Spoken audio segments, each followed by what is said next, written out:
Gilgit scouts اور freedom fighters Skardu, Kargil, دراس اور زوجی لا پر قبضہ کرنے کے بعد لیہ، گریز اور فولووئی پر اپنی فوجیں تعینات کر چکے تھے۔ جون 1948 میں بھارتی فورسز کی جانب سے ایک بڑے حملے میں ترکبل اور گریز سے قبائلیوں کو پیچھے ہٹا دیا گیا۔ خیام لشکر کہلانے والے 400 لوگوں پر مشتمل ایک کالم نے فولووئی پر قبضہ کرنے کی کوشش کی، لیکن بھارتی فورسز کے ہاتھوں اسے شکست سے دوچار ہونا پڑا۔ جولائی کے وسط میں تقریباً تمام ناردرن ایریاز آزاد ہو چکے تھے اور یہ تھی قبائلیوں کی فرنٹ لائن۔ اسی مہینے میں کرنل گیلانی نے ایریا کی مکمل کمانڈ سنبھالی اور ان ناردرن ایریاز کو سیکیور کرنے کے بعد اپنے اگلے ہدف لیہ کی طرف بڑھنے کا ارادہ کیا۔ لیکن جولائی میں بھارتی فورسز نے زوجی لا پہ اپنی تعداد کو ایک بریگیڈ سائز تک بڑھا لیا تھا، جس میں آرٹلری اور ٹینکس بھی شامل تھے۔ ٹینکس کا اس مشکل ترین علاقے میں پہنچ جانا کرنل گیلانی کے لیے ایک حیرت انگیز بات تھی۔ یہاں ہوئی گلگت اسکاؤٹس اور انڈینز کے درمیان ایک ایسی جنگ جس سے گلگت اسکاؤٹس کبھی ریکور نہیں کر پائے۔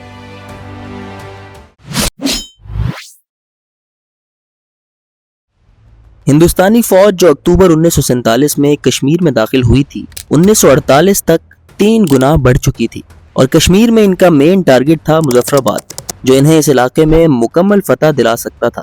زوجیلا پر حملہ اسی ٹارگٹ کی طرف ان کا پہلا قدم تھا، جس کی خبر بار بار کرنل گیلانی تک پہنچی، مگر وہ لیہ پر حملے کے جنون میں ان پیغامات کو نظر انداز کرتے رہے اور دیکھتے ہی دیکھتے بھارتی فوج زوجیلا پہنچ گئی۔ بھارتی فورس کا ایک بریگیڈ آرٹلری فائر اور ایئر فورس کی بھاری بمباری کے بعد زوجیلا کی طرف بڑھا۔ میجر جنرال نے، جو یہاں آئیبیکس کالم اور اسکیمو فورس کی کمانڈ کر رہے تھے، اپنے دفاع کو زوجیلا کے اطراف پہاڑیوں پر منظم کیا ہوا تھا۔ جنگی پریکاشنز کو نظر انداز کرتے ہوئے یہ بھارتی فورس جیسے ہی اس ڈیفائل میں داخل ہوئی، میجر جنرال نے ان پر بھاری اور مسلسل فائر کر کے انہیں واپس پلٹنے پر مجبور کر دیا۔ بھارتی فوج کی یہ پہلی شکست انہیں اپنے مقصد سے ہٹانے کے لیے کافی نہیں تھی۔ 14 ستمبر کو بھارتی فوج نے ایسا ہی ایک حملہ دراس پر بھی کیا، لیکن وہاں بھی شکست ہی ان کا مقدر بنی۔ 2 ناکام کوششوں کے بعد بھارتی فوج مایوس ہو چکی تھی۔ انہیں ایک ایسے موقع کی تلاش تھی جو انہیں کسی طرح زوجیلا تک پہنچا دے، اور بہت جلد انہیں یہ موقع مل گیا۔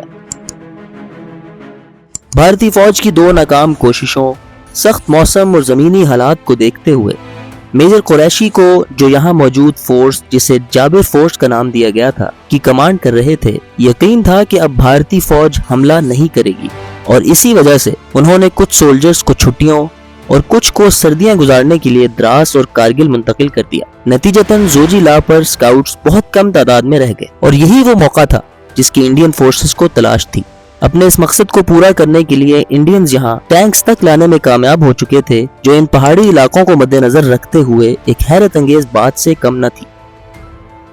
1 نومبر 1948 کو انڈین فورسز کے مین کالم کو لیڈ کرتے ہوئے یہ ٹینکس اپنی بھرپور فائر پاور کے ساتھ سکاؤٹس کی فرنٹ پوزیشنز کو تباہ کرتے ہوئے زوجیلا میں داخل ہوئے۔ اینٹی ٹینک کیپیبلٹی سے محروم سکاؤٹس ٹینکس کی اس زبردست فائر پاور کے سامنے بے بس تھے۔ ان کی طرف سے ٹینکوں پر جوابی حملہ انہی کے لیے خطرناک ثابت ہوا، کیونکہ ایسا کرنے سے ان کی پوزیشنز ایکسپوز ہو گئی۔ قریباً 12 گھنٹے بعد زوجیلا انڈینز کے قبضے میں تھا۔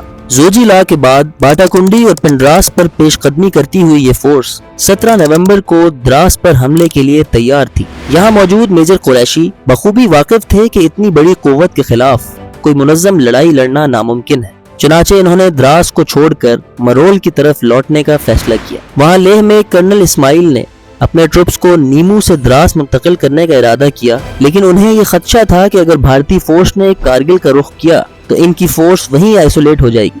چنانچہ انہوں نے بھی اپنی فورس کو مرول ہی کی طرف موڑ دیا، جس کے بعد دریائے سرو پر موجود برج کو تباہ کر دیا گیا، جس کی وجہ سے بھارتی فورس مرول کی طرف پیش قدمی نہ کر سکی۔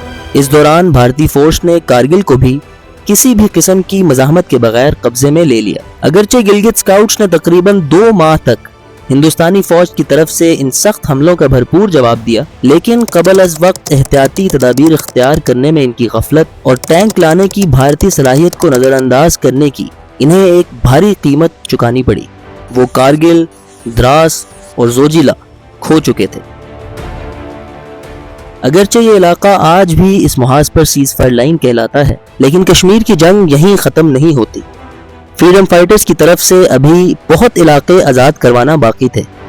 ویسٹرن جموں سے تعلق رکھنے والے وہ لوگ جو 1945 کی عالمی جنگ سے لوٹے تھے، واپسی پر انہیں یہاں کیا دیکھنے کو ملا؟ پاکستانی قبائلی علاقوں اور ان اضلاع میں موجود قبائلیوں کے بیچ کیا رشتہ تھا؟ پونچھ بریگیڈ کیوں تشکیل دیا گیا؟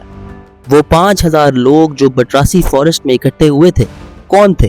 جہلم اور کشن گنگا کی ان وادیوں میں مظفر آباد، دومل اور دیگر کئی مقامات کی آزادی، حیدری کالم اور مجاہدین ہوم فرنٹ کی تشکیل اور سری نگر کو آزاد کرانے کی کوشش تاریخ کے مطالعے کی منتظر ہے۔